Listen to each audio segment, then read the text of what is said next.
Buenísimo. Así que hola, buen día a todos, buen día a todas y todos. Em, em, Quiero darles las bienvenidas al seminario Movilidad Urbana a partir del COVID-19. Em, Nosotros sabemos que la movilidad urbana también antes o ya antes de la pandemia, digamos, era un tema muy interesante y muy impactante para todos los usuarios del sistema de transporte de la ciudad, las grandes áreas metropolitanas. Y hoy en día, el momento del coronavirus, en muchos países, muchas ciudades aplicaron em, muchas restricciones que tienen sus impactos sobre la movilidad urbana también, ¿no? Y hoy estamos muy contentos y muy agradecidos por poder conversar y escuchar a los tres panelistas sobre temas relacionados a esa gran temática. Así que nosotros acá queremos dar las bienvenidas a las autoridades, a todos los estudiantes, a los doctores e investigadores, a los profesionales de los países que tenemos el agrado de recibir en ese seminario. Así que se presentaron una gran cantidad de interesados para ese seminario, casi como alrededor de 300 participantes estamos esperando, así que estamos muy contentos y muy agradecidos con eso. Así que vamos a contar con asistentes de Brasil, de Honduras, de Ecuador, de España, de Alemania, de Brasil, de Estados Unidos, de México, de Panamá, de Venezuela, de Colombia, de Perú, de Chile, de Portugal y por supuesto también de Alemania. Así que como ya ven, tenemos un listado bastante largo de participantes y de sus países de origen que nos hace bastante orgulloso de poder, digamos, poder organizar ese evento, de ese seminario, ¿no? Y bueno, así que nosotros acá, digamos, podemos contar con las ponencias de tres expertos de la temática. Em, Tenemos por un lado, y que va a empezar también, el profesor doctor Javier Gutiérrez Puebla, que va a presentar su ponencia en más o menos 20 minutos. Después sigue el profesor doctor Dirk Heinrichs y al final va a hablar el profesor doctor Martín Blas Orduna. Así que vamos a tener esas tres partes, que son como tres ponencias y cada uno de 20 minutos alrededor. Y la idea es después continuar con algún espacio de charlas y de intercambios y de preguntas y consultas, ¿no? Así que en ese sentido, bueno, estamos muy agradecidos también. Vamos a tener también al secretario de Ciencias y Técnica, que ahora también va a dar algunas palabras de bienvenida. Y les pido a todos, digamos, para mejorar o mantener la calidad de la transmisión, que apaguen el audio y que apaguen, sino también las cámaras para mejorar un poco la transmisión justamente. Y bueno, lo que nosotros pensamos también es que, digamos, todas las consultas y todas las preguntas que pueden llegar a tener, que las escriban en el chat, y nosotros justamente al final de esas tres ponencias de los tres expertos vamos a digamos, leer esas preguntas y dirigir a cada uno de los expertos o a los tres en su conjunto. Así que de nuevo, muchísimas gracias por su interés en este seminario.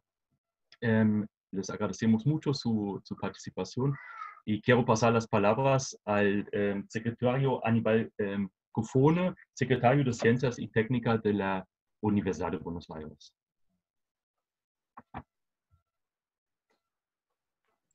Soy tan obediente que tenía el micrófono apagado. Bueno, buenos días, Ralph. Gracias a Martín Orduna por la invitación. Dentro del ambiente de la investigación de la Universidad de Buenos Aires viene creciendo mucho una mirada un poco más sistémica e interdisciplinaria, y es por eso que celebro este seminario que está haciendo ahora, como decía Ralph, en un momento en el cual prácticamente buena parte de las decisiones en el mundo respecto de salidas de cuarentena tienen que ver con el tema de movilidad. Tenemos que pensar en un país como el nuestro, que no es igual a todos los demás países más desarrollados o menos desarrollados, que el movimiento y el transporte público son centrales, que no es no es momento de desincentivarlo por el tema de los contagios, sino de resolverlo, y me parece que en el programa interdisciplinario de transporte, del cual forma parte Martín, y las actividades que realiza la universidad, vemos que es muy relevante. Estas discusiones están trayendo soluciones nuevas a problemas nuevos. Agradezco a la participación de la Universidad Complutense de Madrid y de la Universidad Técnica de Berlín, y simplemente eso, que lo disfruten, que puedan no solo reflexionar, sino también llevarse todas herramientas para las decisiones que tienen que tomar en sus ambientes profesionales. Todo eso. Gracias. Muchas gracias, Aníbal. Muchísimas gracias. Bueno, entonces ya iríamos directamente a la primera ponencia que va a realizar el profesor Dr. Javier Gutiérrez Puebla, que es director del Grupo de Investigación TEGIS, Transporte, Infraestructuras y Territorio de la Universidad Complutense de Madrid. Por favor. Perfecto. Muchas gracias, Ralph, por la presentación, y muchas gracias a Martín y a los organizadores por esta invitación a estar aquí con vosotros en este seminario, que me parece que es una forma de aprovechar en esta época de pandemia las oportunidades que nos brinda la tecnología, no solamente por poder tener oradores de distintas partes del mundo, sino también por tener alumnos que están situados en lugares muy distintos. Si en algún momento hay alguna pérdida de conexión o algún problema de cualquier tipo, me lo decís por el chat, yo estaré atento para que pueda corregirse esta eventualidad. Voy a pasar a compartir la pantalla para hacer la presentación.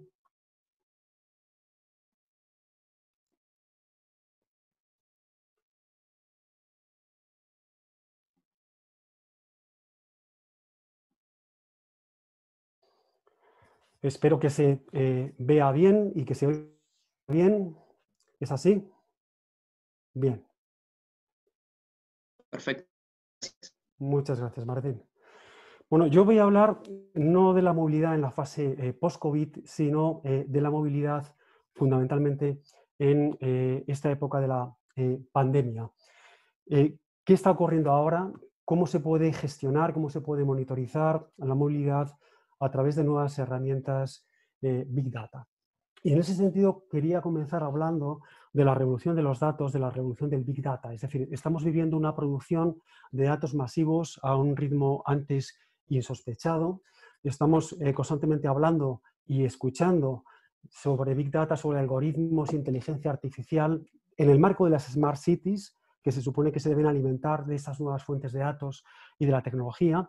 Y en ese marco de las Smart Cities tendríamos la movilidad inteligente, que también está, digamos que, sustentada en el Big Data. ¿De dónde vienen estos datos masivos? ¿De dónde viene el Big Data? Pues básicamente son datos generados por máquinas, redes de sensores y dispositivos que captan nuestra actividad en distintos lugares de la ciudad. Y por otra parte, datos que nosotros mismos generamos cuando utilizamos Internet. Estamos dejando nuestra huella digital de una forma o de otra.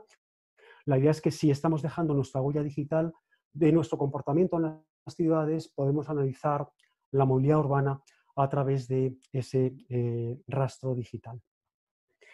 Esta imagen apareció en un diario español, en El País, hace algún tiempo, y nos refleja cómo en la ciudad, cuando nos movemos, estamos rodeados de sensores y dispositivos, ¿no?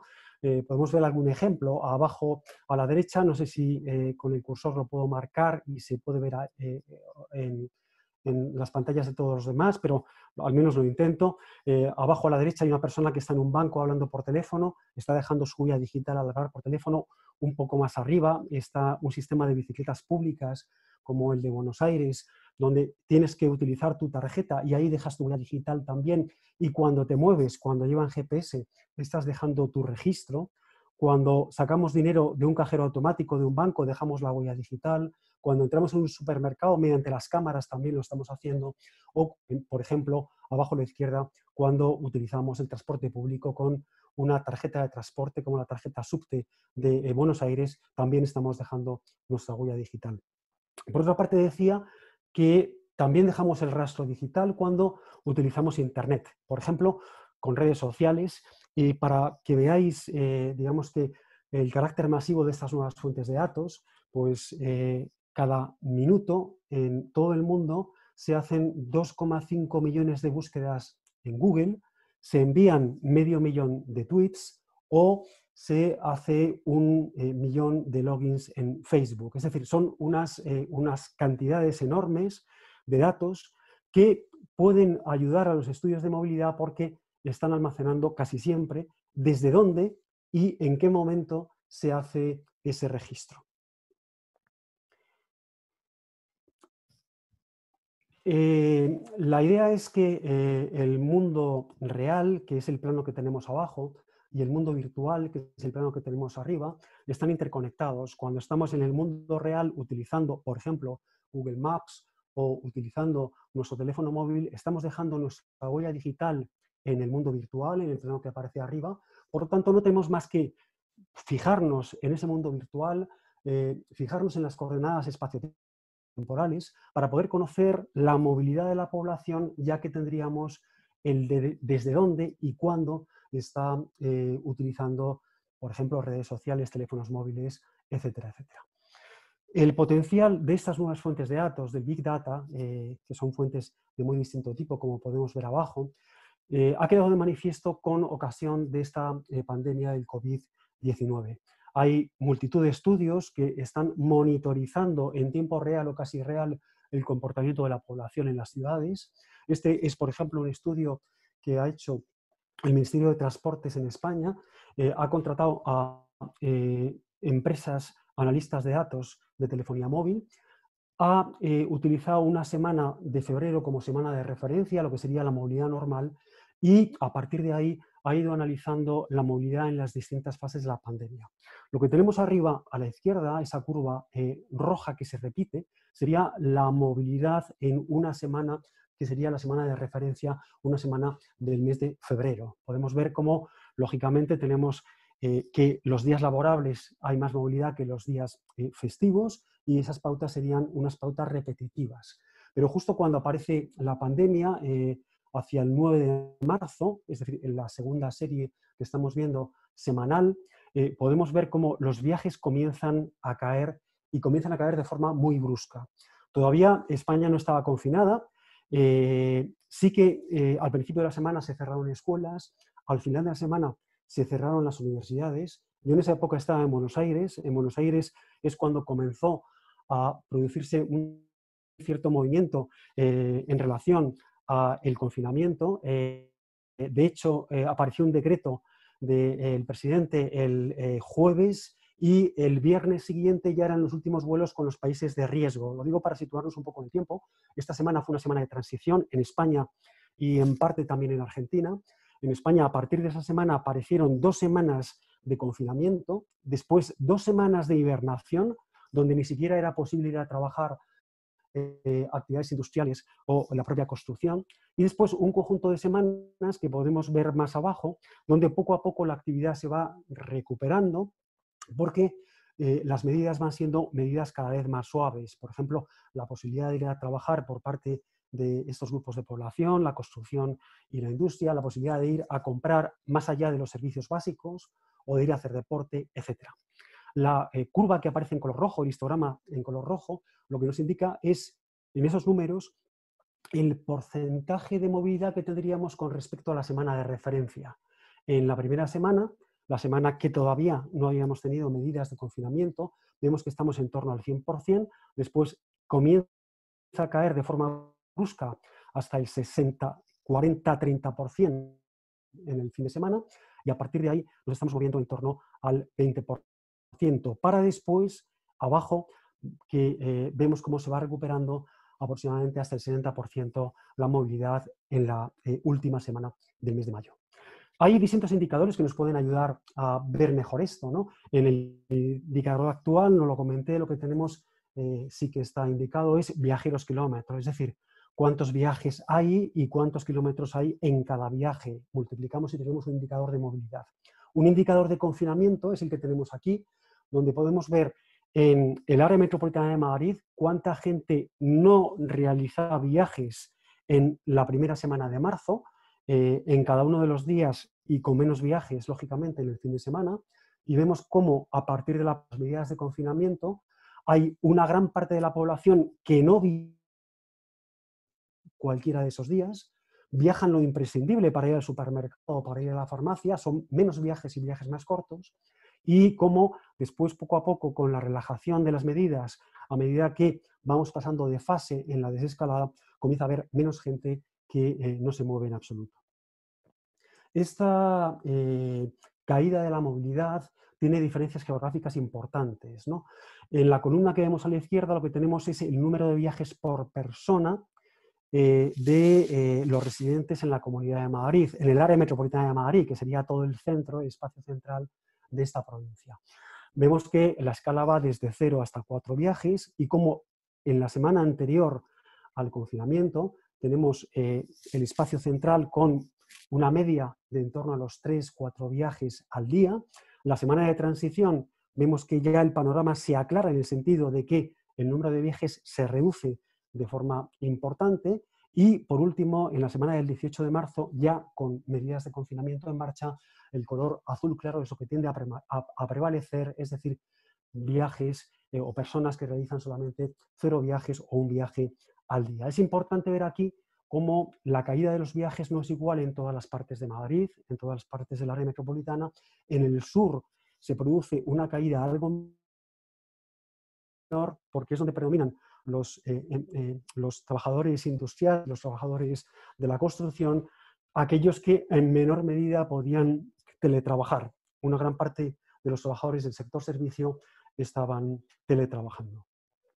Estos datos los tenemos con una alta resolución espacial y temporal. Aquí estamos pasando cada hora, estamos haciendo un estudio en colaboración con una compañía que se dedica al análisis de datos. A la izquierda tenemos, que es la compañía Nomon, a la izquierda tenemos generaciones y a la derecha atracciones. Vamos acumulando las generaciones y las atracciones por horas del día y podemos ver en colores más oscuros donde se produce una caída de la movilidad más intensa, tanto para generaciones como para las atracciones. Estos datos los vamos a cruzar con datos del catastro para ver cómo en determinados usos del suelo las son mucho mayores, previsiblemente, por ejemplo, en zonas de oficinas serían mucho mayores como espacios atractores que en espacios industriales, y también los cruzaremos con indicadores socioeconómicos para ver qué tipo de población es la que ha sufrido más las medidas de confinamiento o ha tenido una movilidad más reducida. Esta es una fuente de datos sin duda interesante, pero también hay otras. Todos llevamos en nuestro teléfono móvil, o creo que casi todos, Google Maps. En Google Maps hay una opción que es cronología, location history, si alguien no tiene en inglés, y con esta opción de cronología podemos seleccionar cualquier día del pasado y el sistema lo que nos va a mostrar es nuestro track, el registro de los viajes que hicimos durante ese día. Esta fuente de datos tiene una alta exactitud posicional. De hecho, Google, cuando vamos a un restaurante o cuando vamos a un supermercado, con frecuencia nos pregunta que demos nuestra valoración acerca de ese restaurante y, por lo tanto, Google puede hacer informes como los que estoy mostrando aquí. En todas las fuentes pongo abajo a la izquierda la página web de donde he sacado la información. Y si alguno quiere mirar, ahí lo puede encontrar para cualquier país del mundo. Y esto se va actualizando con datos diarios, ¿no? Bueno, podemos ver cómo Buenos Aires, tenemos una serie que va desde el 13 de abril hasta el 25 de mayo, tiene unas medidas de confinamiento muy directas, con caídas de en torno al 80-90%, por ejemplo, para viajes a compras o a recreación, a parques, a terminales de transporte público, a lugares de trabajo, y solamente el bajón es un poco menor, lógicamente, para tiendas de alimentación o para farmacia. Los datos de Berlín nos dan un panorama muy distinto, donde tenemos una caída en torno al 30% en el transporte público, en los viajes al trabajo y también en los viajes a compras, una caída menor todavía en los viajes a los parques y no digamos ya alimentación y farmacia. Y en el caso de Madrid tenemos una situación intermedia donde las caídas están en torno al 30-50% para compras, para parques ya prácticamente tendríamos una situación normal porque se puede salir a los parques a pasear, a hacer deporte. Después de las medidas de confinamiento más duras, ha habido una auténtica explosión de deportistas o de falsos deportistas por la ciudad, precisamente para aprovechar las nuevas condiciones. Es interesante también ver cómo estos perfiles en algunas ciudades son más planos, por ejemplo, en Buenos Aires vemos que son más planos, es decir, que ha habido una desescalada muy tímida en la ciudad o prácticamente inexistente, mientras que en otras ciudades, por ejemplo en Madrid, sí que estamos viendo cómo las medidas de desescalada se están manifestando de una forma clara en las pautas, los patrones de movilidad. Quería hacer también referencia, por último, a cómo el Big Data puede ayudar no solamente a monitorizar la movilidad durante la pandemia y, por supuesto, también después de la pandemia, en la situación, en los escenarios post-COVID, por ejemplo, podremos ver en el futuro si el teletrabajo se mantiene en mayor medida de lo que había antes de la pandemia y, por lo tanto, hay menos viajes al trabajo como consecuencia de que las empresas y los trabajadores se han acostumbrado más a teletrabajar, o el telecomercio, el comercio electrónico, es posible que se implante todavía más, o podremos ver cómo los nuevos servicios de movilidad compartida tienen un éxito mayor o menor. Por ejemplo, ahora vemos en Madrid, una ciudad que tiene poca movilidad ciclista, una auténtica ebullición de bicicletas, precisamente por el temor de ser contagiado en el transporte público. Bueno, todo esto lo podremos ver ahora, podremos ver después, pero también quería resaltar que el Big Data puede contribuir a mitigar el riesgo de contagios, ¿no? Aquí tenemos esta foto de la peregrinación a la Meca, por supuesto, antes de la pandemia. Bueno, pues el aforo de la mezquita se está monitorizando y controlando con contidos con cámaras de vídeo. Esto también puede ser muy útil en las fases de desescalada para evitar situaciones masivas y, por lo tanto, riesgo de contagio. Hay una página web en Nueva York que está hablando sobre el riesgo de hacinamiento y, por lo tanto, también de contagio en las estaciones del metro de Nueva York en función de cuántos viajeros hay, cuántos entran y cuántos salen. O, por ejemplo, creo que todos sabemos que hay una aplicación que se está desarrollando por parte de Google y de Apple, de forma que cuando dos teléfonos móviles están muy próximos, a través del Bluetooth, es posible conocer que esos dos teléfonos móviles han estado a una distancia en la que sería posible el contagio, y esto sería muy útil para hacer un seguimiento de los individuos contagiados, sería la línea que vemos en color rojo, para ver si se ha producido convergencias en el espacio y en el tiempo con otros individuos y, por lo tanto, alertar a esos otros individuos sanos que han estado en contacto o en contacto potencial con los contagiados. Por mi parte, nada más, resaltar solamente el potencial que tiene el Big Data, distintas fuentes de datos, para analizar, para monitorizar la movilidad en la situación de la pandemia, para hacerlo también en los distintos escenarios futuros, para ver qué ha quedado de los cambios en la movilidad en el tiempo, si es que ha quedado algo, y por supuesto también para intentar reducir el riesgo de contagio mediante este tipo de tecnologías. Por mi parte, nada más. Muchas gracias a todos y paso la...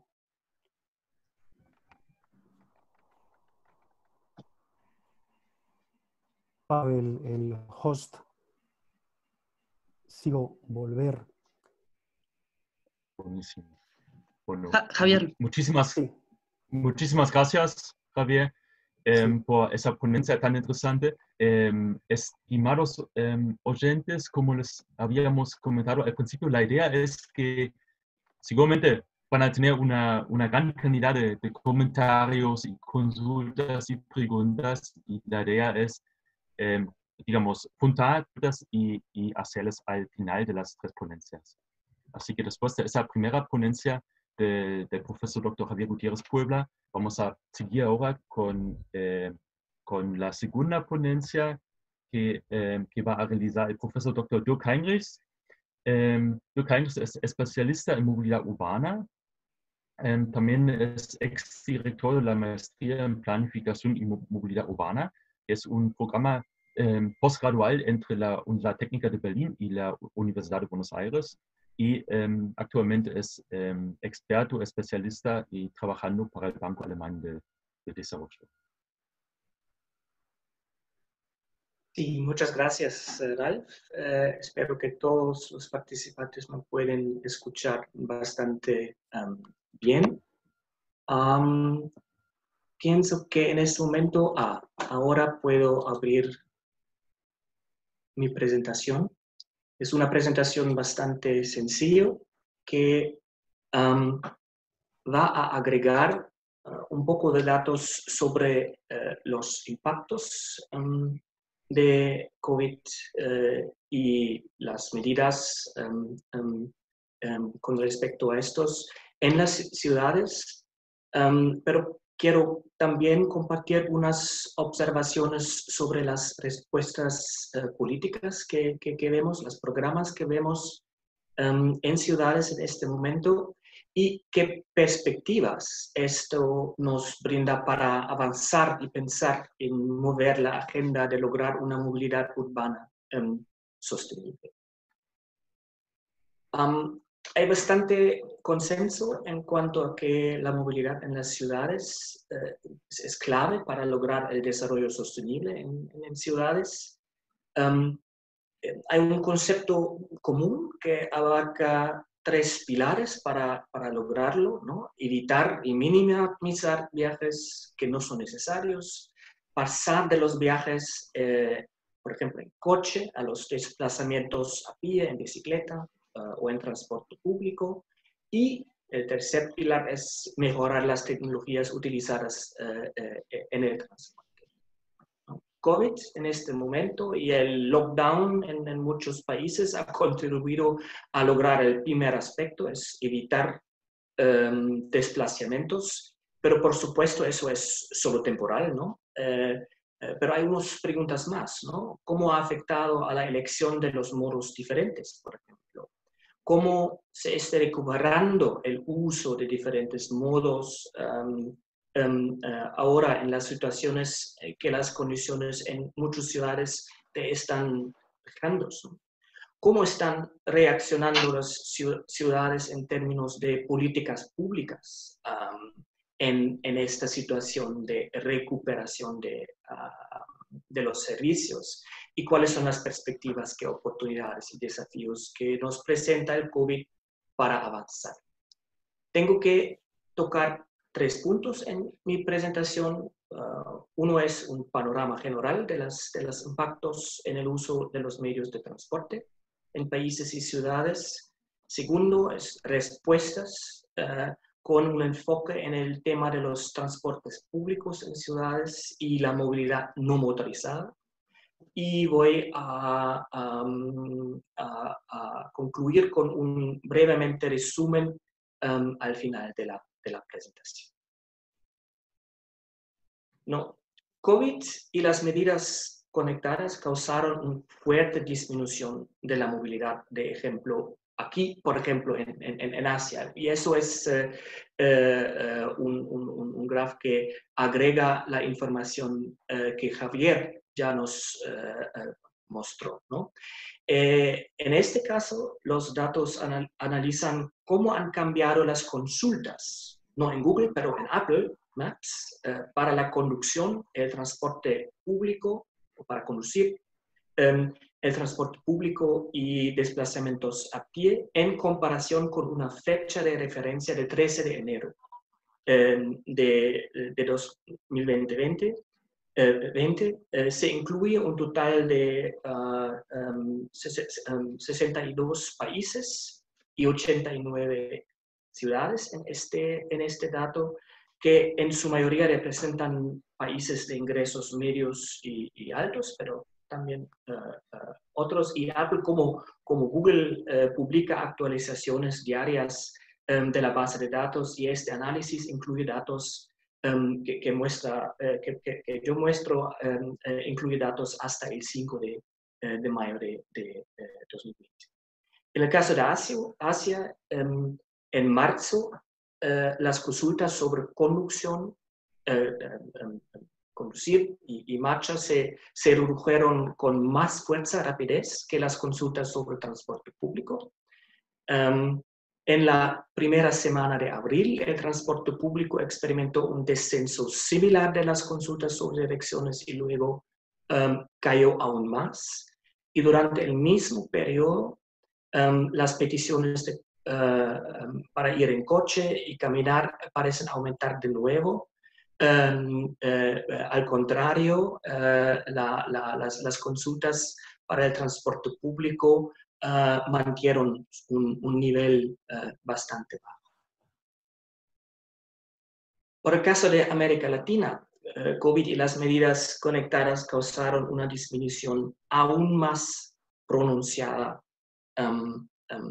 que es observable en este grafo aquí.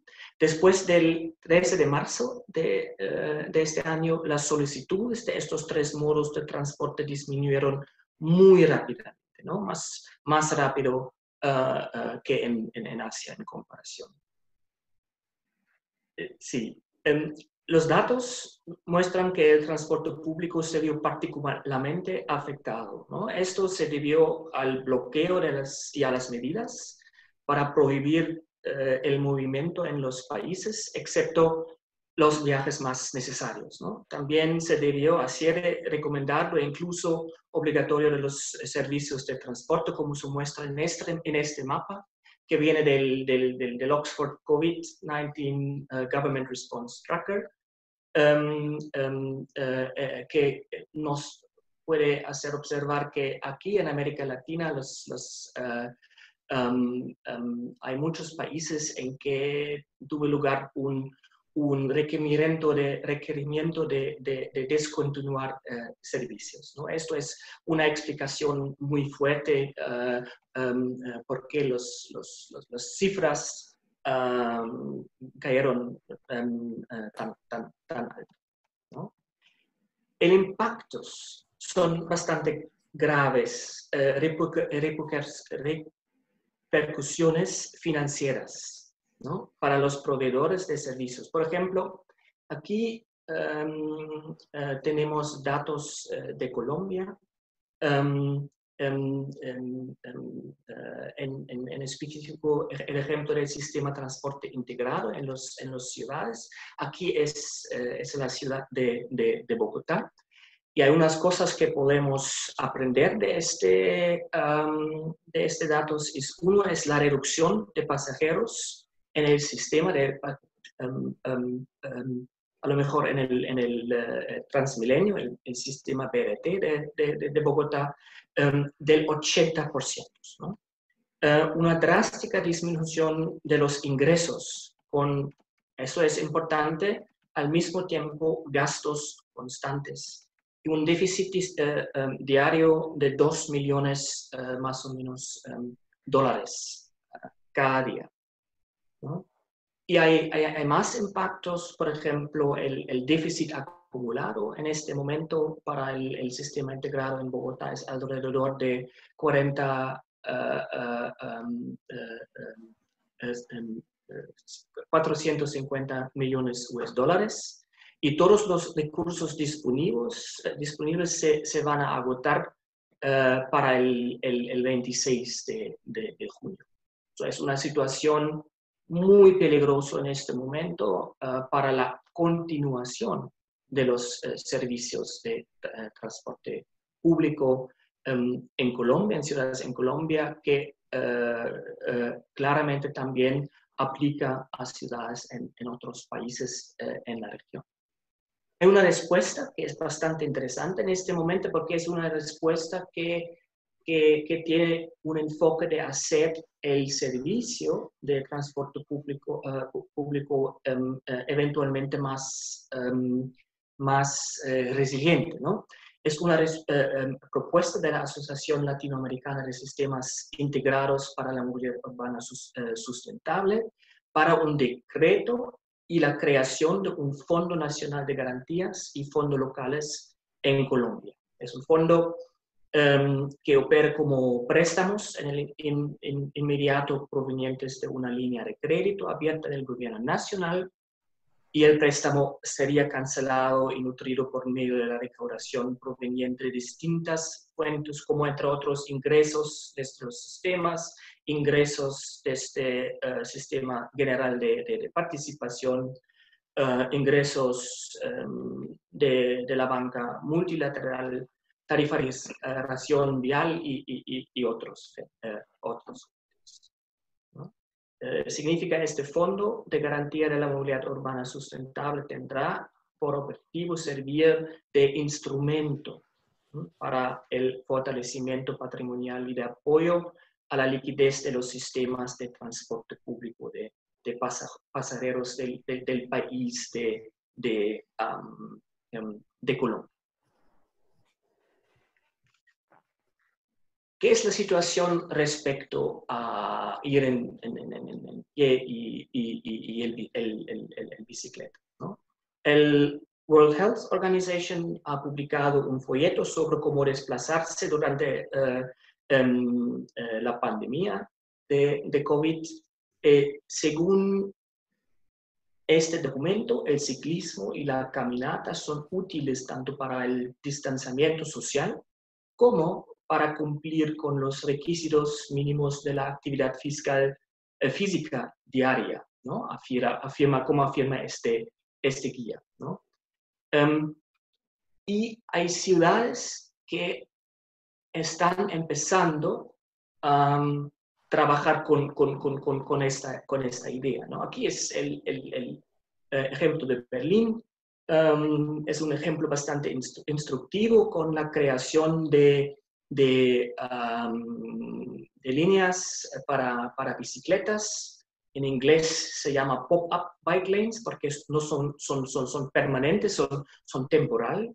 Y durante la crisis, eso es una cosa bastante interesante porque en Alemania el lockdown no fue tan fuerte con en otros países. Pero durante la crisis ocurrió un ligero aumento en el ciclismo según los datos de las estaciones que tiene la ciudad de recuento permanente, que son registrados por sensores en el carril y que cuentan bicicletas, ¿no? Y con la expectativa de un mayor incremento a partir de la crisis, los gobiernos locales en Berlín están empezando en este momento a diseñar estos pop-up bike lanes. Y aquí en la mapa se pueden ver lugares en que estos carriles para ciclistas están desarrollando en este momento. Hay una respuesta muy similar en París, ¿no? La ciudad está intentando de preparar 650 kilómetros de ciclovías, incluyendo un número de los ciclovías de Corona, como se están llamando. Y antes de la crisis, la alcaldesa de París, Anne Hidalgo, ya había prometido que todas las calles de la ciudad serían aptas para circular en bicicleta para el año 24. En ese sentido, como en Berlín y también en París, la pandemia permite a los funcionarios acelerar sus planes, ¿no? que ya tienen. En ese sentido, uno podría ser un apoyo para avanzar una estrategia para el transporte no motorizado. En Nueva York es un poco diferente, pero también el uso de la bicicleta aumentó durante la crisis, ¿no? Aquí son cifras del uso del servicio compartido City Bike que aumentó bastante fuerte en marzo y se ha visto más personas que se desplazan en bicicleta para evitar también el uso del metro.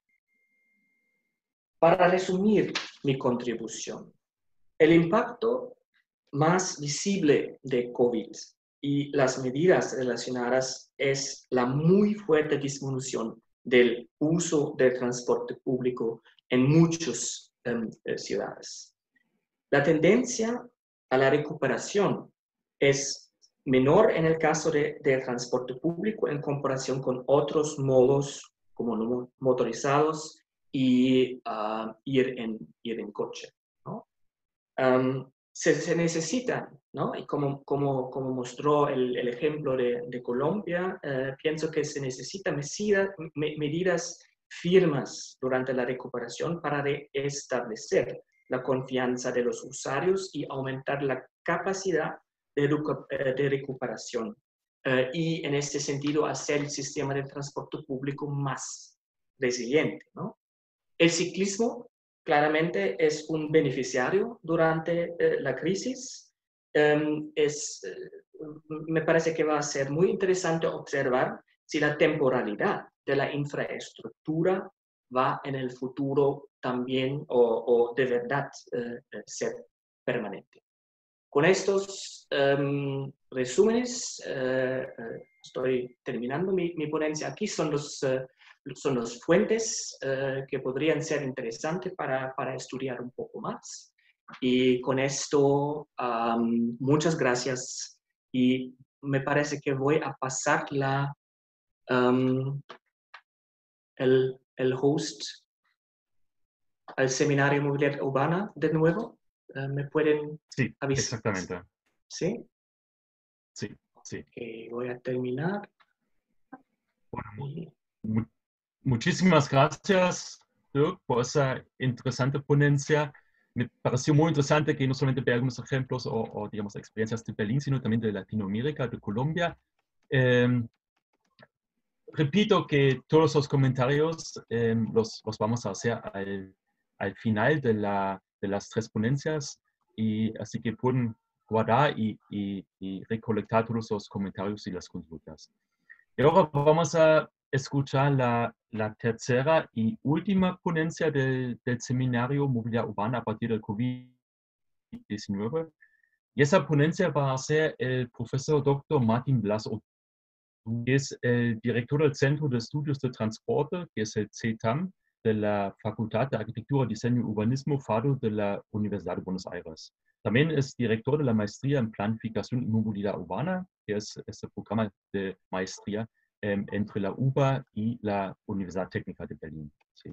Entonces, quiero pasarte a vos la palabra, Martín, por favor. Buenos días, buenas tardes a todos. Antes que nada quiero agradecer a la Universidad de Buenos Aires, al rectorado, a la Secretaría de Ciencia y Técnica y especialmente al PIUBAT, al Programa Interdisciplinario del Agua para Transporte, también a la Universidad Técnica de Berlín y a la Universidad Complutense por su apoyo a este seminario y por supuesto también al equipo del CETAM que participó en la logística virtual de este seminario. A todos ellos muchas gracias. Bien, bueno, vamos a empezar con la presentación. Básicamente voy a hablar de lo que es Buenos Aires y cómo estamos viviendo este momento de coronavirus, de pandemia, y cómo querríamos que ir saliendo de toda esta etapa tan difícil para todos y que, bueno, esperamos que sea lo antes posible, ¿no? Siempre cuidándonos y privilegiando la salud. Yo rápidamente voy a entrar a los objetivos que querríamos tener y presentarles, evaluar rápidamente esta situación de pandemia y finalmente las medidas de corto, mediano y largo plazo. En primer lugar, ponernos de alguna manera, no sé si de acuerdo, pero por lo menos, si no en las preguntas lo podemos conversar, pero creo que más o menos tenemos el consenso como para decir que en la actualidad todos queremos preservar a los ciudadanos del coronavirus con un transporte público seguro. En el corto o mediano plazo, preservar la salud integral, física y psicológica y evitar un incremento de la movilidad particular motorizada. Y en el mediano a largo plazo, mejorar los servicios de transporte público y la calidad urbano-ambiental del área metropolitana nuestra de Buenos Aires. En el fondo queremos una movilidad urbana sustentable, una movilidad que puede tener muchas definiciones, pero esta es la definición oficial vigente en la normativa argentina. Una movilidad urbana sustentable es aquella que tiende, por un lado, a minimizar el impacto del transporte sobre el ambiente, reduciendo la contaminación atmosférica y sonora. Por otro, promover un eficiente consumo energético de los modos de transporte. Lograr un uso del espacio público donde el transporte minimice la ocupación de su superficie, priorizando la movilidad no motorizada, bicicleta, peatonal, podríamos agregar también los monopatines y el transporte público, contemplando el incremento de los espacios verdes y la forestación. También beneficiar la salud de los ciudadanos y ahorrar recursos económicos de los usuarios separadores, procurando un uso eficiente y autosuficiente de los mismos. Esto se expresa en el artículo 1 del anexo 4 de la resolución vigente de la Secretaría de Planificación del Transporte 13 del 2016. Presentados estos objetivos, vamos a la situación del área metropolitana. Esta es una única diapositiva muy resumida con las características de nuestra área metropolitana. Tenemos aproximadamente unos 21 millones de viajes día, una extensión de 2.400 kilómetros cuadrados de la mancha urbana, y toda la movilidad se materializa, podríamos decir, diariamente en estos 6-7 corredores. Hablamos de un séptimo corredor que al final de la presentación voy a comentar muy rápidamente, que no tiene mucha infraestructura, pero realmente necesita una oferta de transporte público. Si hablamos de división modal del área metropolitana estimada al 2018, tenemos una mayor parte de esta torta, con la palabra tan coloquial, pero que solemos usar, en el que refleja una mayor parte de transporte público, si bien, lamentablemente, como en otras metrópolis, la participación modal de los modos de transporte público ha decaído en las últimas décadas. Pero bien, vamos rápidamente a la situación de pandemia.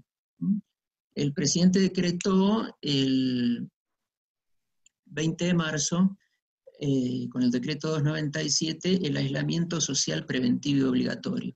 Vemos acá en estas curvas lo que muestra los flujos en las autopistas de acceso al área central de Buenos Aires. Y efectivamente se ve claramente la caída de la movilidad a partir de ese día. Y en las últimas semanas ha ido creciendo lentamente, pero seguimos fase 1 para el área metropolitana. Tenemos unos interesantes datos de una encuesta financiada por el CONICET a través del PIB de 2017-1880, que nos muestra que en esta situación de pandemia el 33% de la movilidad en transporte público, en esta torta que vemos, ese 33% viajó, y un 67% no viajó. Y es interesante descubrir que en este 67% que no viajó, un 68% no necesitó viajar, mientras que el 27% lo hizo en transporte privado, o sea, en automóvil particular o en moto, en bicicleta o a pie, y otro 14% en taxi remis. Estos datos demuestran efectivamente que la gente que antes viajaba en transporte público ahora en parte no lo ha hecho. Y la misma encuesta preguntando cómo sería la movilidad post-cuarentena, la preferencia, indica que el 24.6% se estaría inclinando al transporte privado, un 31.4% a la movilidad activa y un 27% al transporte público. Es decir, esta división modal se está viendo sustancialmente alterada por el COVID-19. Y esto realmente nos preocupa mucho. ¿Qué medidas podemos hacer para, de alguna manera, mantener lo que llamamos este paradigma de la sostenibilidad en el cual nos habíamos embarcado, por cierto, en Argentina más tarde que otros países, superando el urbanismo moderno y los criterios racionalistas de urbanización y movilidad? ¿Qué podemos hacer para no perder todo lo que se avanzó y poder, de alguna manera, volver mejor después de la pandemia y no peor? Básicamente presento, hay muchas medidas que se pueden tomar, presento algunas de ellas. Para el corto y mediano plazo, eliminar los viajes en transporte a través del teletrabajo, la mixtura de usos del suelo y la descentralización de actividades. Estas últimas dos, por eso incluimos el mediano plazo, porque no se toman de un día para el otro. Pero sí lo que se ha instalado es el teletrabajo, y esto es positivo, porque de alguna manera existía este potencial y ahora se está explotando, lo que evita y elimina potenciales viajes en el área metropolitana. En segundo lugar, otro paquete, el fomento de la movilidad a pie, que ya se está implementando, es el caso de la Ciudad de Buenos Aires y otros municipios del área metropolitana, ampliando la superficie para las caminatas, mejorando la infraestructura, o sea, por ejemplo, en semáforos para peatones y más mobiliario urbano, que el peatón tenga descanso en lugares confortables en el espacio público. Y finalmente, lo que tiene que ver con la movilidad en bicicleta y monopatín, ampliando las redes de ciclovías y bicisendas, que han crecido mucho en los últimos años en la ciudad y en varios municipios del conurbano, y mejorando la intermodalidad en la bici. Hace poco ya se autorizaron las bicicletas en los subterráneos, en los trenes estaban autorizadas, pero propender a que la bicicleta tenga una buena interfase con otros modos de transporte. Otro segundo paquete de medidas para el corto plazo, pero estas se pueden tomar en las próximas horas. Queremos y estimamos que puede ser factible un anhelo que muchos tuvimos y del sector transporte en general, que es, y ahora lo tenemos, que es poder escalonar las actividades que se dan en los diversos usos del suelo, y así lograr una eficiencia de las infraestructuras viales. Fíjense, no en época de pandemia, sino esta es una curva tipo de hace ya varios años, pero que sigue teniendo la misma forma. Esta es una curva típica de acceso al área central, ¿no? Fíjense que tenemos aproximadamente unas 10 horas de infraestructura ociosa, y eso es lo que tenemos que aprovechar. ¿Cómo? Bueno, escalonando las actividades y desfasando las administrativas, las comerciales, las educativas, culturales, etcétera, etcétera. También los horarios de construcción, en la medida que no molesten a vecinos, pero hay muchas actividades que podrían ir comenzando a futuro y aprovechando para que quienes las desarrollan se puedan mover sin problema, horarios donde la infraestructura de transporte está ociosa. Es mucho lo que se ha invertido en el área metropolitana de Buenos Aires, y es el momento de poder aprovecharlo. Y finalmente también, para evitar de alguna manera, una estampida de la movilidad en automóvil particular y en moto, adecuar la tarificación de los peajes en autopistas y no solo aumentar en hora punta, sino rebajar en horas valle, y hasta también para fomentar esa movilidad nocturna, dar gratuidad en horas de madrugada. Pero ¿qué pensamos también a mediano y largo plazo?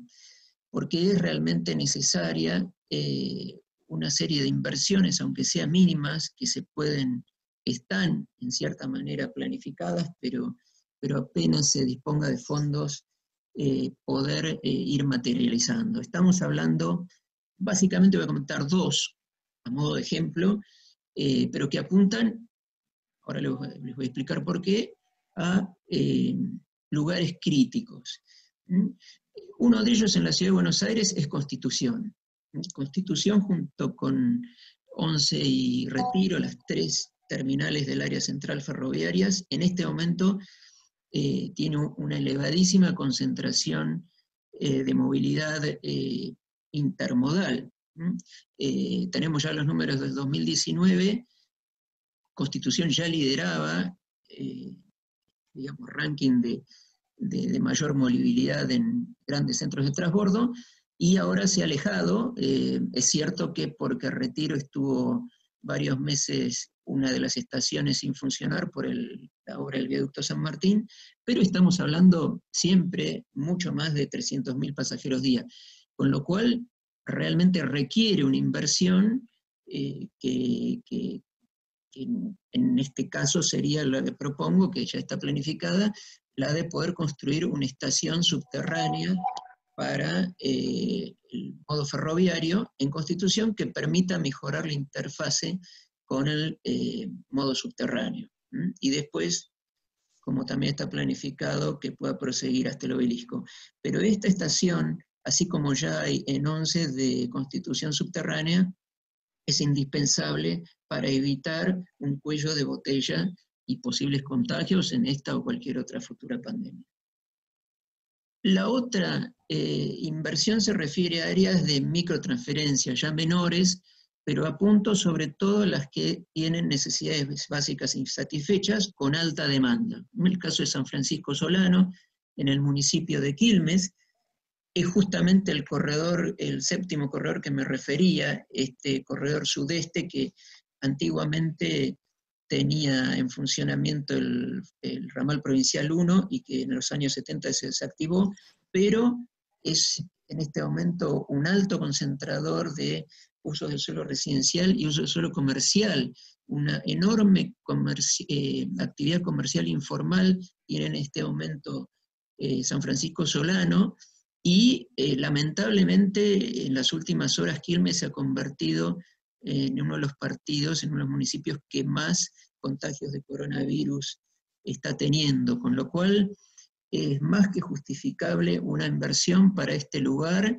para un centro de transbordo y una buena conectividad al área central de esta área de San Francisco Solano, que tiene más de 50.000 transacciones SUBE diarias, con la posibilidad de dar accesibilidad a sectores postergados, revitalizar áreas degradadas y una movilidad con un corredor que está medianamente intrusado, pero se pueden aprovechar todos los sectores que no tienen intrusión y completarlos con otras partes de la red vial para poder prestar un servicio para una enorme demanda de transporte público con un sistema eléctrico de última generación o sustentable.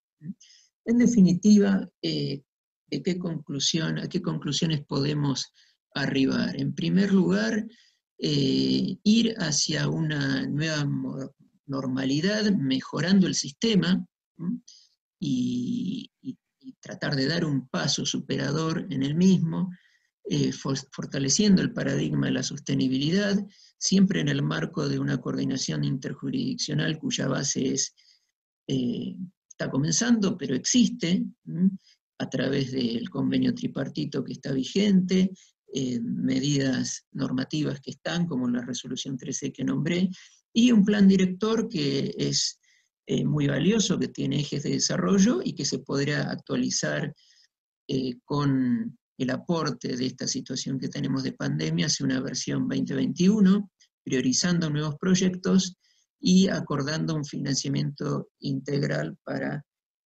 aquellos proyectos que así lo ameriten.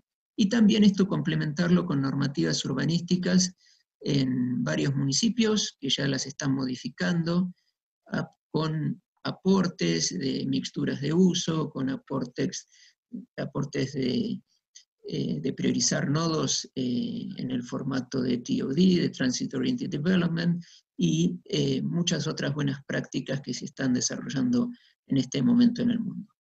Bueno, esto es un humilde aporte desde Buenos Aires y con la esperanza de retornar y fortalecer la movilidad metropolitana metropolitana sostenible. Muchas gracias y seguimos en contacto y abrimos también el diálogo posterior para preguntas sobre esta presentación. Muchas gracias. Exactamente.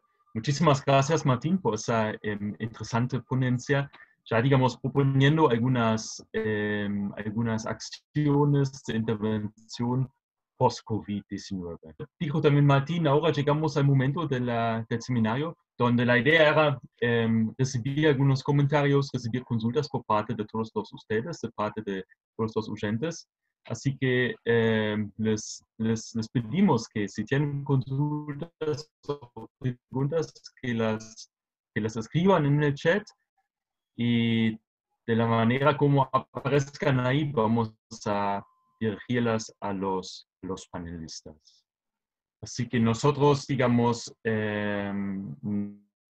pregunta que son como dos preguntas que son dirigidas por un lado al profesor Dr. Dirk Heinrichs y por otro lado al profesor Dr. Martin Orduna.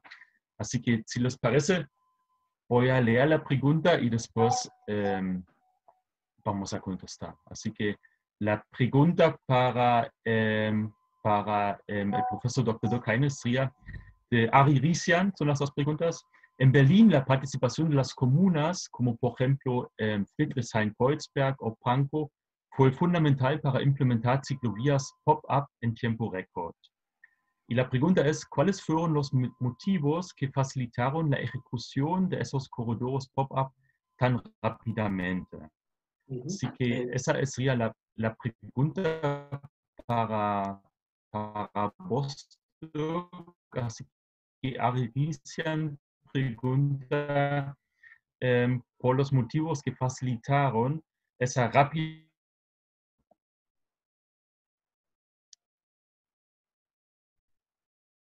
Ok, no te podía escucharte muy bien en la última etapa, Ralph, pero entiendo la pregunta.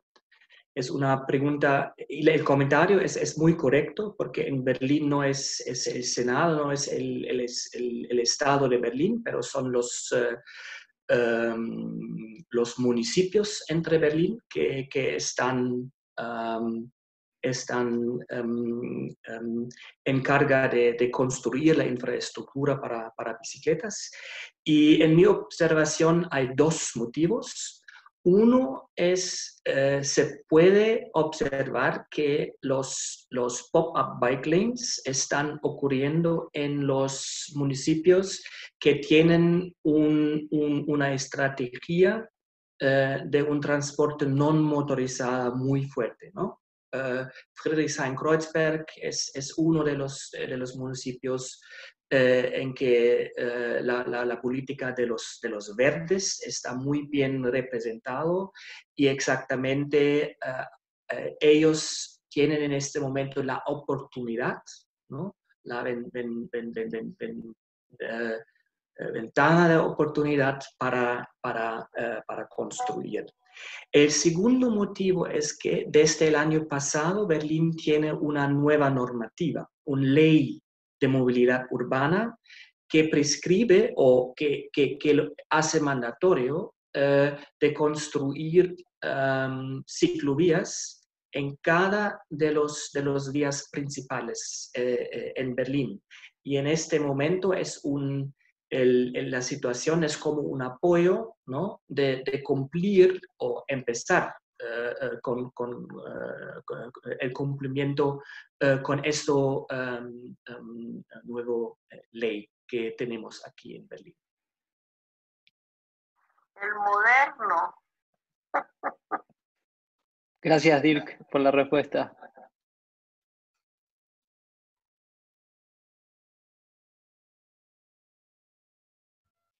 Muchas gracias, Dirk. Pasamos a la siguiente pregunta que era para el profesor Dr. Martin Orduna, que tiene que ver con esa primera pregunta que se hizo a Dirk también. Y también es de Ari y pregunta, digamos, ¿se puede delegar a las comunas de Buenos Aires la potestad de realizar modificaciones relacionadas al tránsito y diseño de calles y espacios urbanos? ¿Qué hace falta para poder instrumentarlo? Así que esa pregunta se relaciona también, entiendo que se relaciona también con esos corredores para ir en bicicleta de Berlín y esos corredores pop-up. La pregunta sería si se puede delegar a las comunas porteñas la potestad de realizar modificaciones relacionadas al tránsito y diseño de calle. Entiendo que como parecidos al otro caso. Sí, buenas tardes, Dirk. Perdón, buenas tardes, Ari. A ver, habría que estudiarlo. Es una potestad de la jurisdicción de la Ciudad Autónoma de Buenos Aires y debería ser una ley de la ciudad, debería pasar por la legislatura de la ciudad. En principio te diría que o sea, Buenos Aires es una ciudad por su tamaño y sus características únicas. Te diría que podría ser en algunos casos, en algunas comunas, pero en principio y sobre todo por la idea o el espíritu de esta norma que ha sido en los corredores principales de Berlín, según ha dicho Dirk, debería ser en principio una planificación central del gobierno de la ciudad autónoma. Y es más, para que sea orgánico y articulado, a mi hermana, por lo menos de la mierda, sí, pediría si pueden apagar todos los micrófonos, por favor. No, ya estamos jodidos, te voy a decir, pero yo no voy a ir a un lado, es todo. Ya me encerré en la casa, no quiero ver a nadie. Entonces, justamente para hacer una planificación orgánica y también que estas ciclovías, que es lo que queremos, también tengan una articulación con los partidos colindantes del conurbano, debería ser por lo menos una planificación integral del gobierno central de la ciudad autónoma. Y a escala menor, algunas comunas quizás sí se daría la potestad, o por lo menos un trabajo en conjunto con las comunas. Pero no tomaría decisiones extremas de descentralizar absolutamente en todas las comunas las ciclovías, sobre todo si la propuesta es que las troncales implementen sus ciclovías que se comunicarían con otras comunas, ¿no? Pero bueno, hay que estudiarlo. Igual, sea como sea, me parece que todos queremos más ciclovías en toda la ciudad y a eso vamos. Puede ser que por ahí en una primera instancia se privilegie a aquellas comunas que necesitan más kilómetros de ciclovías que tengan prioridad. Pero bueno, no veo inconveniente tampoco para que se siga con estas medidas adelante.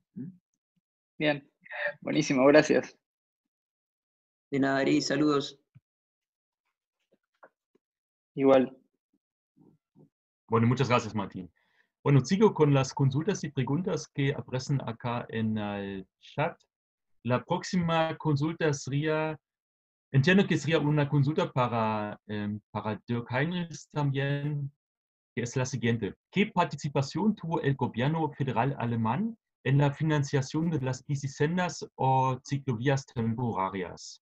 Es una pregunta que está haciendo Francisco Ortiz, así que la pregunta para Dirk sería sobre la participación del gobierno federal alemán en el financiamiento de esas bicisendas o ciclovías temporarias. Sí, entiendo y muchas gracias por la pregunta. El gobierno nacional está participando bastante fuertemente en dedicar fondos para el transporte público en los territorios federales que tenemos. Hay un sistema de redistribución de fondos del nivel nacional a las regiones para organizar el transporte público.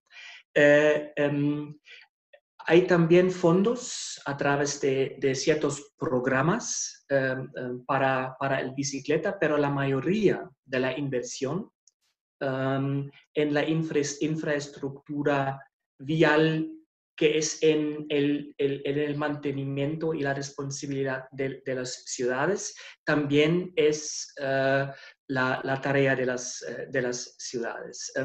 Tenemos una transferencia de fondos del Estado de Berlín, ¿no? Como la ciudad-estado a los municipios, pero tenemos mucho menor recursos que vienen del gobierno nacional, porque eso es claramente la tarea de los estados y el nivel comunal en las ciudades. Gracias.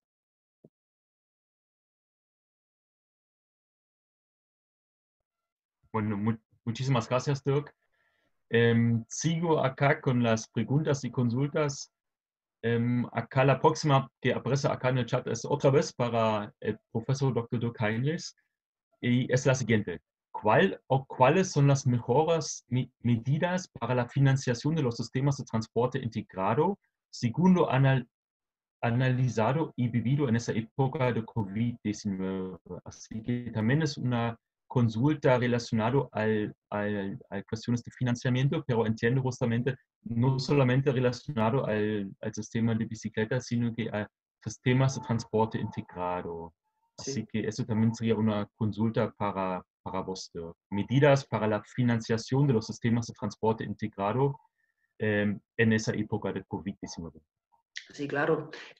Sí, es una pregunta muy importante y no es fácil encontrar una respuesta a eso. En mi opinión, en este momento tenemos un poco como una crisis de transporte público, ¿no? En ciudades, no solo en el ejemplo que mostró como las ciudades en Bogotá. Me parece que hay problemas y temas similares en Buenos Aires. Tenemos una situación en que el COVID aumenta o está aumentando los problemas de financiación que ya tenemos en los servicios de transporte público. Y además tenemos la situación que en este momento mis observaciones hay que los usuarios, ¿no? En este momento ¿cómo se llama? El trust, no encuentro la palabra español, que ellos tienen la confianza que los usuarios tienen en el transporte público está disminuyendo, ¿no? Y eso tiene un impacto claramente a los ingresos al sector del transporte público que está también disminuyendo. Esas son las conexiones que vemos en este momento. Y en mi opinión, el ejemplo de Colombia es un ejemplo bien en el sentido que es un intento de poner el riesgo de la operación, ¿no? a diferentes actores y al mismo tiempo encontrar fuentes adicionales para financiar el sistema, ¿no? Como yo mencionó, hay la propuesta de utilizar también cobro de la tarifa para utilizar los calles de coches, de taxis relacionadas con vehículos, ingresos que podrían venir desde sistemas de transit-oriented development. So hay una batería de potenciales fuentes de recursos que está importante no solo de crear sistemas masivos de transporte, pero también mantenerlos. Y cuando tenemos una batería de fuentes de ingresos y también más organizaciones y actores que están involucrados en tener el riesgo, tenemos una situación en que el sistema de transporte público es más resiliente. Pero en primer lugar, me parece es importante de reconvencer usuarios que el transporte público es un sistema seguro, sana, después de la situación de corona que tenemos. Pero muy buena pregunta, gracias. Bueno, muchas gracias, Dirk, por tu respuesta. Ahora siguen dos preguntas que me parecen de alguna manera se relacionan en el contenido acerca del uso de los modos de transporte. Y la primera pregunta se dirige a Martín y la segunda pregunta se dirige a Javier. Así que la primera pregunta viene de María Cecilia Tre y que es la siguiente. ¿Cuáles son las estrategias a mediano plazo, si existen, para que el transporte público masivo no pierda usuarios, a fin de no alentar la elección del transporte privado motorizado? Así que eso sería la primera pregunta para vos, Martín. Así que, ¿cuáles son las estrategias a mediano plazo para que el transporte público no pierda usuarios? Y después la pregunta que sigue viene de Germán Pérez para el profesor Dr. Javier Gutiérrez Puebla, que es la siguiente. ¿Existe algún riesgo de que el automóvil particular en el transcurso del COVID o post-COVID siga aumentando su participación en la ciudad? Medidas para evitarlo. Así que son un poco las dos preguntas relacionadas a un tema. Así que la primera pregunta, medidas, digamos, en favor del transporte público masivo para vos, Martín. Sí, buenos días, buenas tardes, María Cecilia. Mira, bueno, como marco general, hay un plan director de transporte para el área metropolitana. Ese plan está vigente y claramente marca desincentivar el uso del automóvil particular. Creo que la gran mayoría coincidimos en eso. Ahora, cómo esto va evolucionando en la pandemia se está viendo día a día. Y bueno, básicamente mi exposición versó sobre eso, o sea, qué medidas se podrían tomar. Yo entiendo que, bueno, eso es potestad del gobierno, el gobierno está atento, sobre todo con las actividades que se van abriendo, cuáles no. Pero bueno, en la presentación yo comenté, ¿no? Que realmente la oportunidad para aprovechar esas 10 horas que la infraestructura está ociosa, para poder, los que tengan que forzosamente viajar en auto, lo puedan hacer sin llevar al colapso de las infraestructuras en horas punta.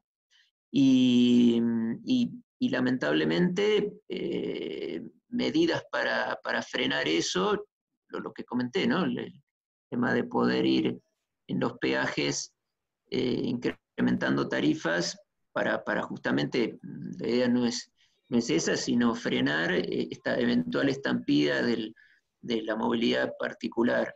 Y por otro lado, los que tengan por eso que forzosamente viajar en auto y puedan hacerlo en otras horas, que lo hagan sin el colapso de las infraestructuras.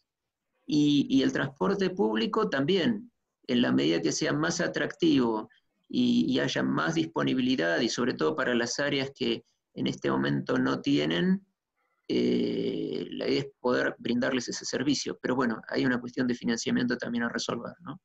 Pero también existe esa posibilidad en la normativa vigente de que se creen fondos de movilidad sustentable para poder administrarlos y lograr recursos para estas inversiones indispensables para el transporte público.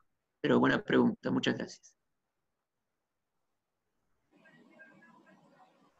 Bueno, muchísimas gracias por tu respuesta, Martín.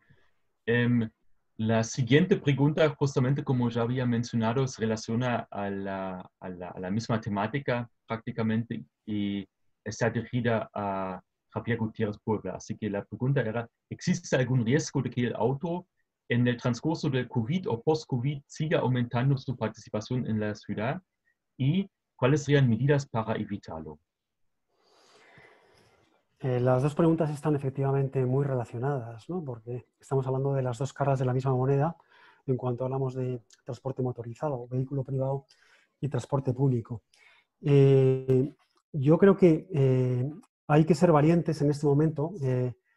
Es una oportunidad también esta pandemia, estos cambios en la movilidad que se han producido, que se están produciendo durante el confinamiento, y creo que las autoridades deben ser valientes para acometer medidas de restricción de la capacidad de tráfico en los centros de las ciudades, medidas pues del tipo de, por ejemplo, en arterias principales, reducir carriles para el vehículo privado y esos carriles darlos a los peatones y a los ciclistas, favorecer por lo tanto los modos activos. También en algunas partes de la ciudad central, pues hacer zonas 30, zonas de velocidad reducida para que el coche sea menos competitivo en esos espacios frente al transporte público. Y también, por supuesto, en zonas muy céntricas, pues eliminar el vehículo privado, excepto en casos muy concretos en los que el vehículo privado sí que tiene que acceder a algunos espacios centrales, ¿no? Esas medidas de, digamos, hablamos de siempre medidas del palo y la zanahoria, ¿no? Por una parte, hay que restringir la capacidad para el transporte privado, pero por otra parte también hay que mejorar otros modos, ¿no? Antes hablaba de cómo mediante esa restricción podemos mejorar también la superficie, el área dedicada a los modos activos, ¿no? Pero además de eso también pues habrá que acometer medidas para que el transporte público sea más atractivo, ¿no? Hay una pérdida de la confianza, comentaba antes Dirk, de la gente, de la población en el transporte público. La movilidad, al fin y al cabo, es una cuestión de costumbres, ¿no? Cuando se pierde la costumbre de viajar en transporte público, a veces es difícil volver a que esos usuarios no cautivos del transporte público, los cautivos son cautivos y ahí están, ¿no? Pero que los no cautivos sigan volviendo al transporte público. Las medidas más a corto plazo tendrían que ver con el sistema de transporte, medidas de este tipo. Luego, evidentemente, hay medidas a medio y largo plazo, como comentaba antes Martín, que tienen que ver con la estructura de la ciudad. Al final, si tenemos una ciudad dispersa, con poca mezcla de usos del suelo, con bajas densidades, etcétera, ahí el transporte público no tiene nada que hacer. De forma que la mejor política a medio y largo plazo para mejorar el transporte es las políticas de desarrollos urbanos que sean favorables para el transporte público y para los modos activos. Martín hacía referencia a los TOTS, ¿no? Si tenemos ejes principales en los que trabaja el transporte público, en los que funciona el transporte público de forma eficiente, con espacios densos y mezclados en torno a las estaciones, por ejemplo, estamos desarrollando periferias en las cuales pues, se puede competir frente al vehículo privado de forma eficiente gracias a que estamos dando la posibilidad de utilizar el transporte público en buenas condiciones. Pero efectivamente ahora tenemos un reto muy importante con el vehículo particular, ¿no? El vehículo particular es el refugio para muchos, sobre todo para aquellos que ya digo que no son cautivos del transporte público. Es el refugio porque dan más condiciones de seguridad y también, en cierto modo, esto se reproduce en los nuevos servicios de movilidad compartida, ¿no? Quería hacer una referencia muy rápida a ellos, ¿no? Pero mientras que, por ejemplo, las bicicletas, los patinetes eléctricos, las motos eléctricas, como servicios de movilidad compartida, sí que están en auge, están mejorando mucho porque se considera que son sanos, simplemente con unos guantes parece que no tienes ningún riesgo. El utilizar un vehículo compartido, un coche compartido, en cambio, ya que ha usado otro y otro y otro y otro, pues ya supone un riesgo algo mayor, ¿no? Entonces, bueno, yo creo que también ahí pues vamos a ver cómo responden estos nuevos sistemas, pero evidentemente creo que estos nuevos sistemas también pueden suponer un freno al uso del vehículo privado, fundamentalmente, como decía antes, pues las bicicletas y los patinetes eléctricos y las motos también, las motos eléctricas.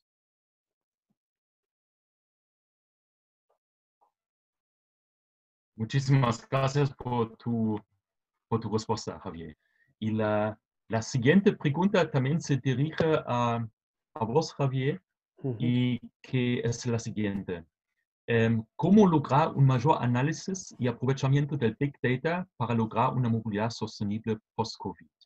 Así que justamente un tema relacionado también al tema principal de la ponencia. Así que, ¿cómo lograr un mayor análisis y aprovechamiento del Big Data para lograr una movilidad sostenible post-COVID?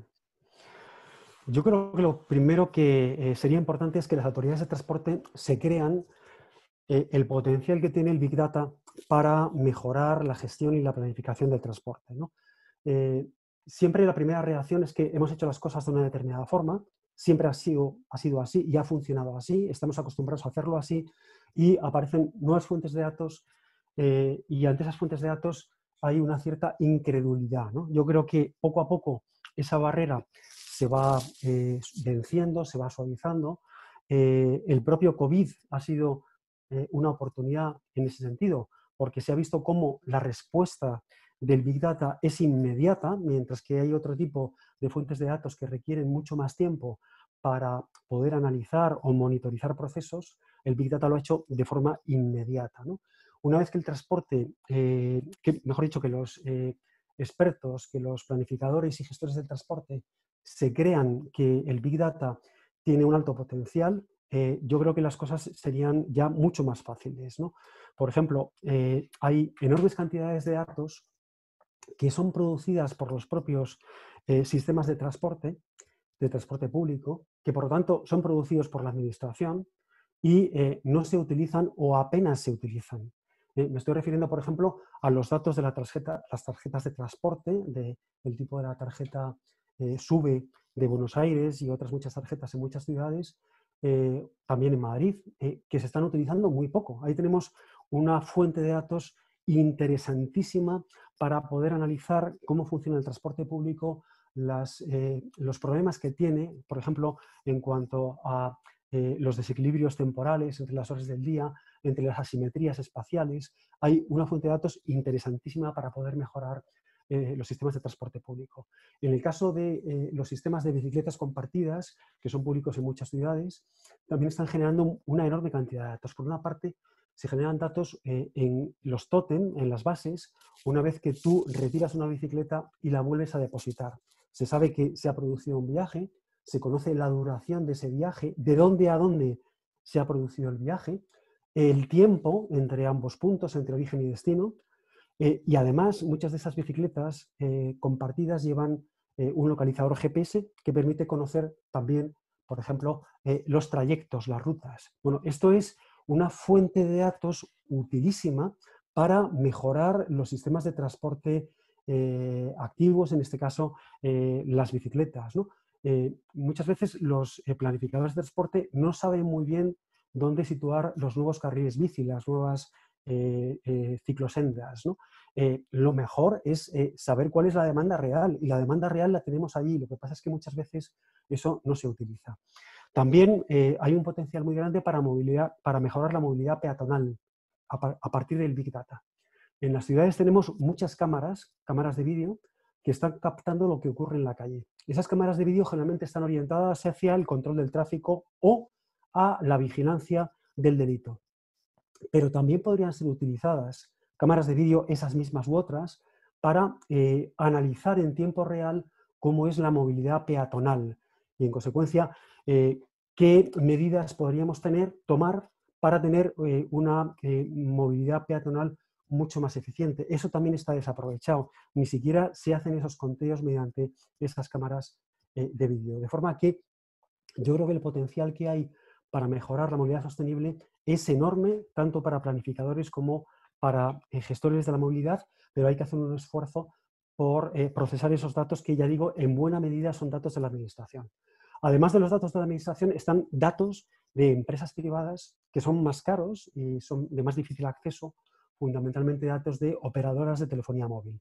Todos sabemos que es muy difícil acceder a esos datos, pero estas empresas o algunos analistas de datos que utilizan este tipo de datos de las operadoras de telefonía móvil hacen este tipo de estudios. Y esto va a ser siempre mucho más barato que el hacer encuestas de movilidad. Pero hay que tener, bueno, pues digamos que el coraje, la información, también la capacidad para poder entender qué se puede hacer y qué no se puede hacer con las nuevas fuentes de datos. Hacen falta incorporar científicos de datos a los equipos de planificadores y gestores del transporte, y hace falta también que esos planificadores y gestores del transporte sepan algo de las nuevas fuentes de datos para que se puedan entender con estos científicos de datos.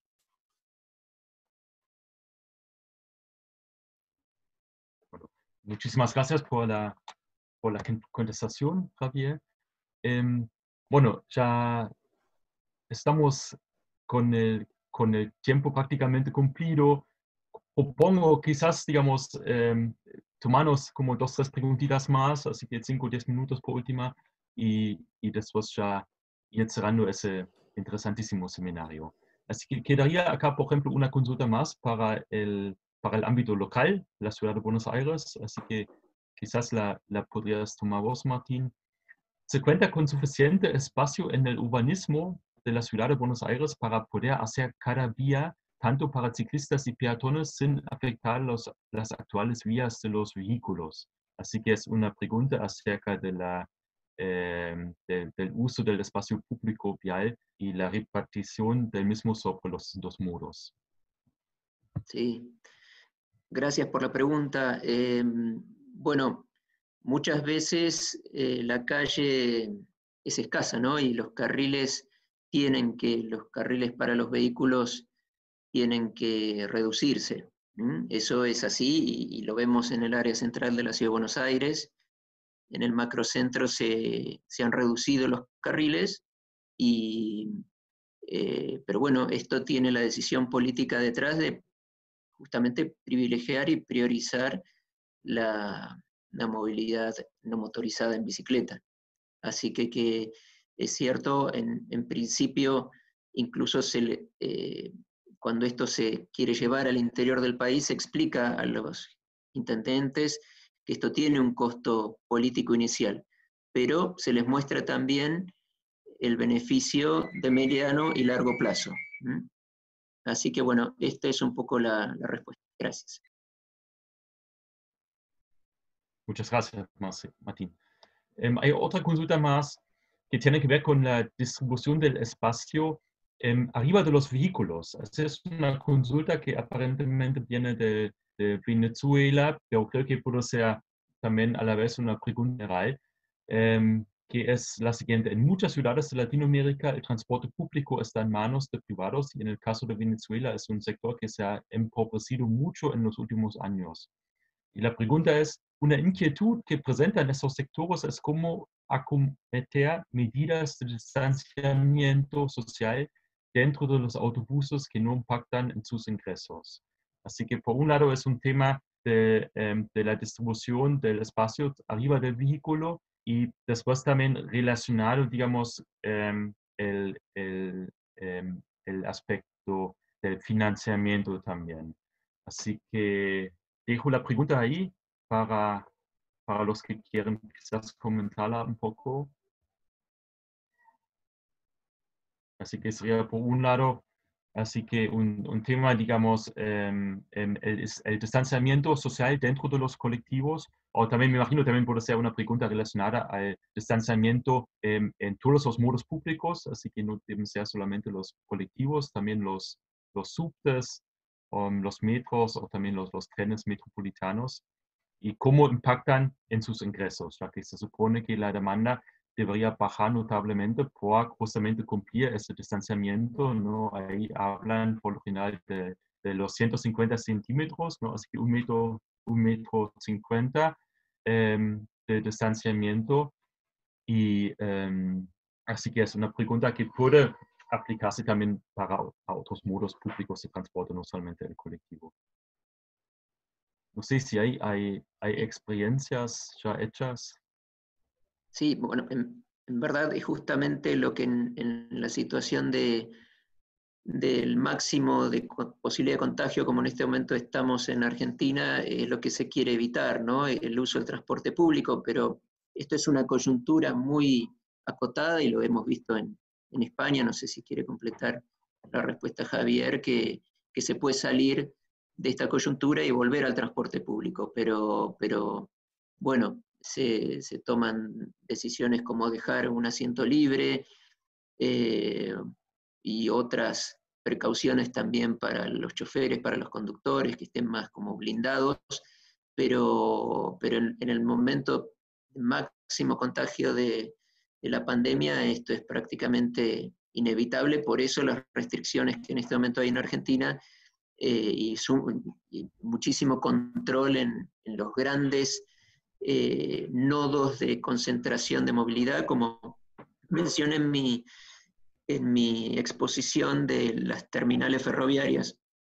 Por eso también, en la que más comprometida está, que es Constitución, implementar en un mediano a largo plazo inversiones para que no tengamos, ni en esta pandemia ni en ninguna otra que pueda venir, esta concentración tan grande de personas, ¿no? Pero bueno, ese es un poquito mi modo de ver en todo el transporte público, y bueno, esperamos por eso salir de ir ya como lo está transitando España a una baja de contagios para volver a utilizarlo seguro. También estamos evaluando desde la UBA alternativas de diseño, y lógicamente entre un colectivo y un tranvía que sea articulado, tenga 5 módulos articulados, la gente se puede distribuir mejor en estos modos de movilidad, ¿no? Así que entre uno y otro, obviamente el tranvía es más conveniente, pero bueno, hay que tener la posibilidad de financiarlo.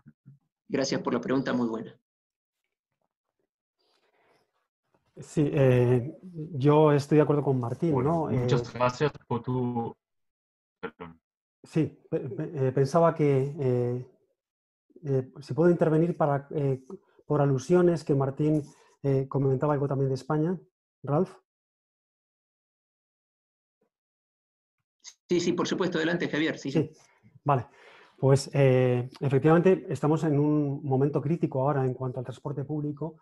El transporte público en España, en las ciudades españolas, no ha dejado de funcionar nunca. En Madrid ha estado funcionando incluso en los momentos peores, lo que llamamos esa fase de hibernación, donde la actividad económica estaba prácticamente paralizada. En esa fase lo que ocurría es que había muy poca gente que se movía en general y muy poca gente que se movía en transporte público, y por lo tanto pues no había peligro especial de hacinamiento. Los problemas surgen cuando se va pasando a fases sucesivas en esta desescalada y cada vez hay más gente que se está moviendo para ir a trabajar, pero también para otras cuestiones, ¿no? Entonces ahí, bueno, las medidas que se están tomando en transporte público son, por una parte, es obligatorio el uso de la mascarilla, creo que se llama barbijo en Argentina, es así, ¿no? Obligatorio el uso de la mascarilla en el transporte público, si no, no se puede acceder al transporte público. Sí, y estas mascarillas se reparten a veces en las propias entradas de las estaciones de metro, etcétera, o el propio gobierno las está repartiendo también de forma gratuita. Otra cuestión también es que se está controlando el aforo en las estaciones, es decir, que no es simplemente en una estación de metro que la gente va entrando como entraba antes y después tienen que pasar a los vehículos, sino que si ya hay una suficiente cantidad en los andenes, ya no puede entrar más gente en los andenes, para que tampoco haya, por tanto, una aglomeración excesiva en los propios vehículos, por ejemplo, en el metro, ¿no? Y otra cosa que se ha hecho, que es una recomendación, pero que en este caso sí que ha sido bastante seguida porque la población está muy concienciada, obviamente, con el riesgo de contagio, es el escalonamiento.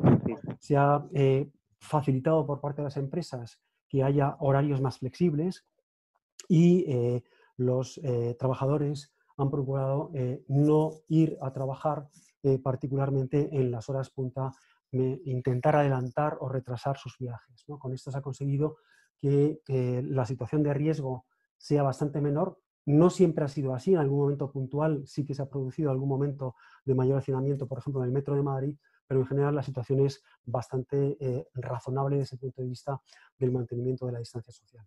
Sí que es cierto que todo esto supone una situación de baja de ingresos gravísima para las empresas de transporte público. En el caso de las ciudades españolas, el transporte público urbano es transporte gestionado y de propiedad de los ayuntamientos o de los gobiernos regionales, es decir, que bueno, pues, aguantan, pero cuando los operadores son privados, como en algunos países latinoamericanos, en las ciudades de algunos países latinoamericanos, evidentemente la situación pues es crítica, ¿no?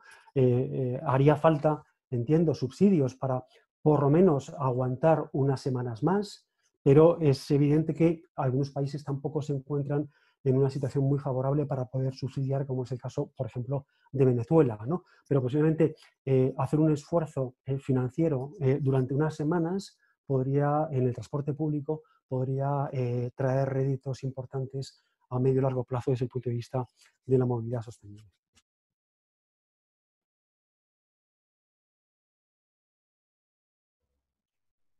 Buenísimo, muchísimas gracias, Javier. Bueno, entonces, supongo que ya estamos sobre las 2 horas que vamos cerrando ese seminario, así que vuelvo a agradecer muchísimo a las autoridades, así que muchísimas gracias a la Universidad Técnica de Berlín, muchísimas gracias a la Universidad Complutense de Madrid, muchísimas gracias también a las autoridades locales de la Universidad de Buenos Aires, particularmente el PUBAT, el Programa Interdisciplinario de la UBA Transporte, y también muchísimas gracias al equipo CETAM, que está atrás de la logística técnica, para llamarlo así. En particular, muchas gracias a Mitchell de Sosa, que ayudó mucho en la parte de la preparación de ese seminario. Por supuesto, también muchísimas gracias al secretario Aníbal Cofone por estar en ese evento también. Y muchas gracias también a los 3 finalistas, por supuesto, ¿no? Así que a Javier Gutiérrez Puebla, a Dirk Heinrichs, a Martin Orduna, y también finalmente queremos agradecerles mucho a todos ustedes, oyentes, que se interesan por el tema de la movilidad urbana en estos tiempos de la pandemia. Así que muchísimas gracias por tomarse el tiempo, por escuchar. Y quedan una serie de preguntas acá en el chat, así que les pedimos comprensión por no poder dar respuesta a todas esas consultas y todas esas preguntas que están acá, que muestran justamente la gran necesidad y también la urgencia, ¿no?, de trabajar sobre esa temática. Así que les pedimos comprensión por eso, pero obviamente seguimos en contacto, y quiero cerrar el evento con esas palabras. Así que otra vez, muchísimas gracias por todos los participantes, y también muchas gracias a todos los oyentes. Y bueno, seguimos en contacto. Cuídense mucho, y estamos en contacto por cualquier inquietud que sea por vía mail en ese caso. Bueno, muchísimas gracias y hasta luego.